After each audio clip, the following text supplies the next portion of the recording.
Hi everybody! A lot of you fellow shorties have DM'd and told me that one of the biggest concern that's preventing you guys from getting a bike is that they are too tall. So you guys don't feel confident, comfortable, in control, nor have a sense of stability while on it. So today I'll be sharing ways of lowering seat height, pros and cons of each method, alternative methods, my bad street riding experience due to having a lowered bike, why did I raise my bike back to stock height, will I ever lower another bike in the future? And do I suggest you lower yours? Disclaimer, I am not an expert on motorcycles by any means, so don't just blindly trust what I say. Please do your own due diligence and research. Be as educated as possible, especially if you're planning to alter anything on your bike. Number one, ways of lowering a seat height. There are three most common ways to lower your seat height, and they are shaving foam off your seat, mechanically lowering your bike, and switching to smaller tires. Out of the three methods, I personally never did the smaller tires method, nor am I educated enough to speak on it. So, if you would like to take that into consideration, please do your own research. Number two, pros and cons of the remaining two methods. So for shaving foam off the seat, the pros are not only it is the cheaper and quicker method between the two, but it is so easy you can learn how to do it yourself from just watching 1 to 2 YouTube tutorials. Also, because you are only altering the seat itself and none of the mechanical aspect of the bike, you won't have to worry about affecting any of the bike's performances. Of course, if you would prefer paying someone else to shave your seat instead of doing it yourself, there are professionals who provide such services. Just Google and you should be able to find them. As for the cons, if you do have to shave off a significant amount of the foam, having such a thin seat is not necessarily comfortable, especially when you go over potholes or bumps on the road. What I discovered was, instead of sitting upright, have a more aggressive riding position, meaning seat leaning forward a little. So when you do go over potholes or bumps, instead of your tailbone and pelvis taking the shock, your thighs would be the one too, which hurt a lot less.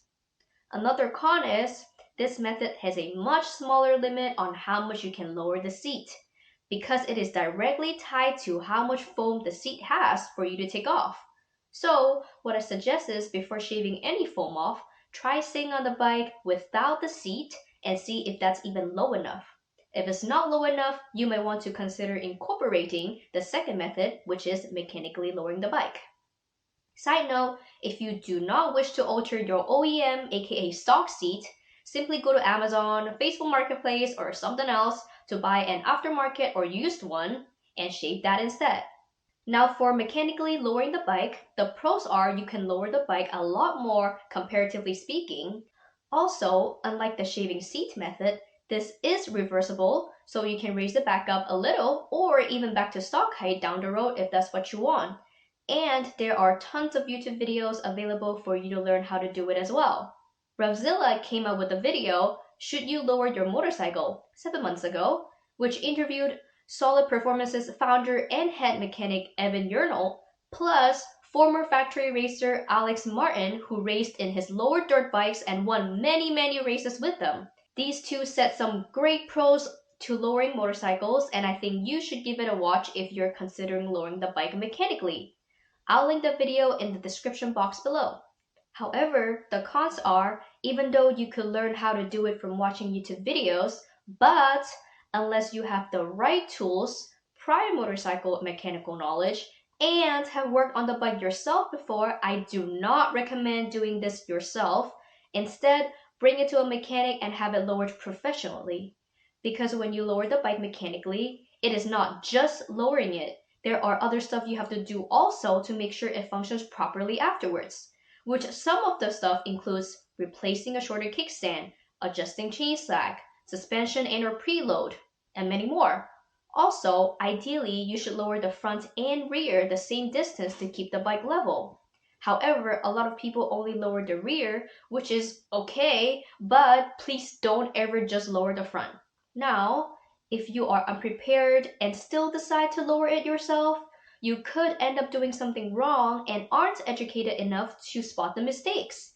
The bike could end up functioning incorrectly and possibly lead to causing an accident down the road, which is not what we want. So please just spend the money to have a professional do it. Better be safe than sorry. Now the biggest con for lowering a bike mechanically is having less ground clearance, meaning you could lean less on your bike at turns. And a lot of people would refer this to messing up the bike's geometry and performances.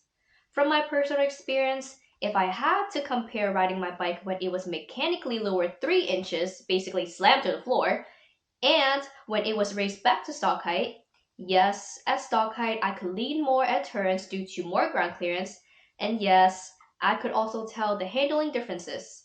But honestly, riding a lowered bike is definitely not as bad as it being painted by a lot of people in the motorcycle community, and I don't think it deserves that much hate. Side note, you don't have to only pick one way to lower the bike. You could combine both methods. For example, if I could go back in time with the knowledge I have today, instead of lowering the bike 3 inches slowly on the mechanical method like I did, I would rather lower 1 inch mechanically and 2 inches from shaving the seat instead.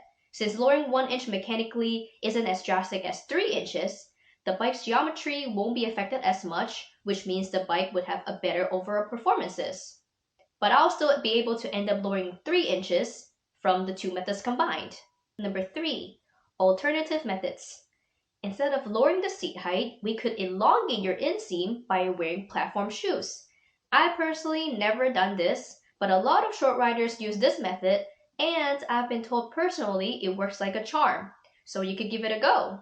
But please make sure that the platforms aren't super thick, or else it might get stuck between the foot pegs and the gear shifter. Number 4, my bad street riding experiences due to having a lowered bike. And I'll separate this into two sections. One is lowering through the mechanical method and the other is lowering through the shave seat method. So regarding the mechanical method, from when I first started riding to a few years later, I had my bike lowered 3 inches mechanically, basically slammed to the ground. So much so, even only using half of an adjustable kickstand, it is still sitting a little too upright. The workaround I did was to park my bike in the direction that it would lean downhill, which prevented my bike from tipping over. Sometimes it meant that I have to park at weird angles or to have to park slightly further away and can be next to my friends. Another bad street riding experience I have is when I had to go over those taller and skinnier speed bumps. The bottom of my bike got scraped many times, and yes, it did mess up the fairings. A workaround for this is to go over those speed bumps at a very low speed and at a diagonal angle, but this is not 100% foolproof, so the scraping could still happen. The last bad street riding experience I had from mechanically lowering my bike was scraping the foot peg while making a left turn, which almost got me into a low side accident. One time and one time only. This only happened because I was impatient. I didn't want to stop and wait for the next green light, so I decided to speed up and make the turn at a yellow light. Because I was taking the turn much faster, so I had to lean more to compensate, which caused my foot peg to scrape the ground. If I was to take the turn at regular speed like I normally would, this is not a problem at all. But if you would like the option to take faster turns, a workaround for this is to install adjustable aftermarket rear sets. And rear sets is just a term referring to foot pegs, gear shifter, and rear brake. Since it is adjustable, you have the option to raise the rear set up, which could give you more ground clearance regarding this aspect, and allow you to lean more at turns. The brand I have is Vortex. I also heard good reviews on Woodcraft and Attack as well. But I would like to add that aftermarket rear sets are quite expensive. Honestly, if you just ride regular speed and don't be impatient like I did, you do not need this. To be fair, if you don't have to lower your bike as much as I did, you most likely won't have any of the problems I mentioned above. However, if you do have to lower your bike just as much, or maybe even more, as long as you don't lower the full amount solely from the mechanical method and have it combined with the shave seat method to achieve the total lowering distance you need, these issues shouldn't be a problem either.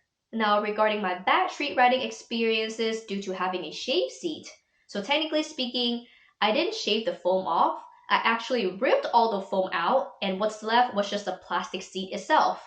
The reason why I went that extreme was because my legs are too damn short. So for me to be able to tippy-toe on one side, that's what I had to do.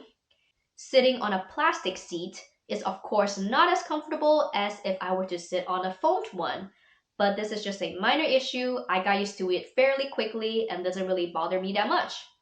What bothered me a lot more is what I mentioned earlier in the shaved seat cons section.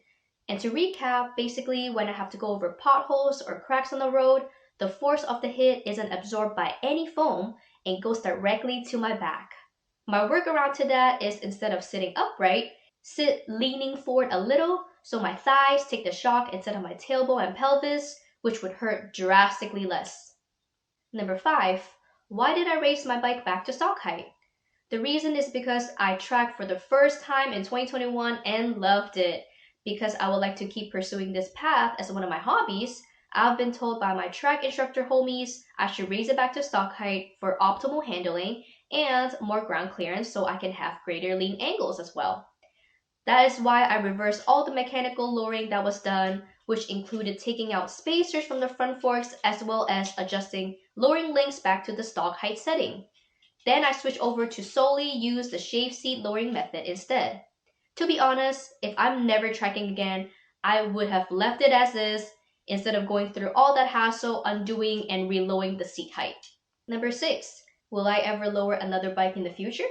My answer is yes, because I'm a shorty who loves sport bikes and I couldn't ride any of them without lowering the seat height one way or the other, so I don't have a choice basically. If we're talking about lowering it mechanically, for street riding, I have no issues with that at all. As for track purposes, I would prefer not and rely only on the shave seat method. But if I'm not tall enough and must incorporate lowering the bike mechanically, then I guess ground clearance and lean angle are the sacrifices I have to make. Or I guess I can have 2 bikes, one for the street and a short enough shave seat method only bike for the track.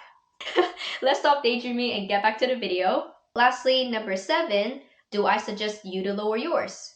You'll be surprised how important it is for riders to feel comfortable and confident on their bikes. Confident, not cocky, okay? So, if lowering the seat height allows you to be in a better mindset and a less stressful headspace, by all means, lower it. I hope this video helps. Bye! Hi, Kiki. Meow. What? Oh my god. Are you just gonna sit here? This option, there are tons. Oh my god, baby girl. Oh my god, you scared the fuck out of me, boy. Not making a noise. You walk like a ghost. And we have a special guest today. Oh my god, let me take a sip of water. Not him giving me the side eye. I know I missed a lot of takes. Where are you going? I have 2 more lines, bruh. Come on, man. Go. Lay down. Happy scratches. Happy scratches. You like them, huh? He's comfortable, I know. Down, my boy. I forgot where I'm at. Bye. You are a great guest.